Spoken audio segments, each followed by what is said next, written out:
کیا ہوگا اگر ہم اپنے گھر کی تازہ بچی ہوئی روٹی کے چند ٹکڑے کسی دیوار پر رکھ دیں، کسی چھت پر رکھ دیں؟ کیا ہم اس سے غریب ہو جائیں گے کہ کھانے کی اشیاء کی چھوٹے چھوٹے بچے ہوئے ٹکڑے ہم کسی صاف ستھری جگہ پر رکھ دیں اور اسے پرندوں کی خوراک بنا دیں؟ کیا ہم اس سے غریب ہو جائیں گے؟ کیا ہم پیاس سے مر جائیں گے؟ کیا ہمارے گھروں کا پانی ختم ہو جائے گا؟ ہمارے نلوں میں پانی باقی نہیں رہے گا؟ اگر ہم چھوٹا سا پیالہ، چھوٹا سا برتن صاف ستھرا بھر کر کسی سایہ دار درخت کے نیچے رکھ دیں، کسی سائے کے نیچے ایک برتن چھوٹا سا پانی کا رکھ دیں اور پرندوں کے لیے چھوڑ دیں، یقیناً ہم نہ اس سے غریب ہو سکتے ہیں اور نہ اس سے پیاسے مر سکتے ہیں۔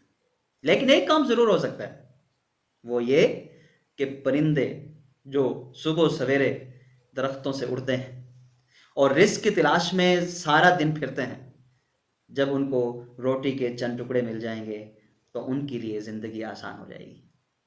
سبب ہم بنیں گے، وجہ ہم بنیں گے، ذریعہ ہم بنیں گے، لیکن ہم اس سے غریب نہیں ہو جائیں گے۔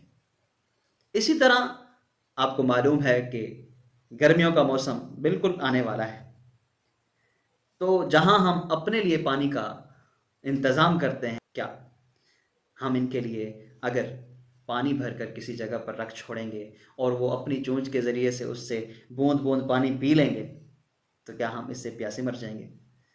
ہمیں تو کوئی فرق نہیں پڑنے والا۔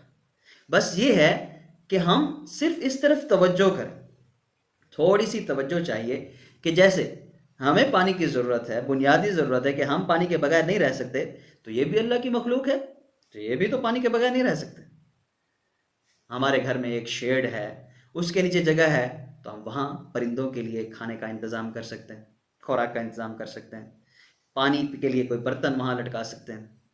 چھت پر کسی جگہ کوئی جگہ موجود ہے تو وہاں پر پرندوں کے لیے کھانے کا انتظام کر سکتے ہیں۔ وہ بے زبان مخلوق، وہ جب انہیں کھائیں گے تو ضرور ہمیں دعائیں دیں گے، ہمارے گھروں میں برکت آئے گی۔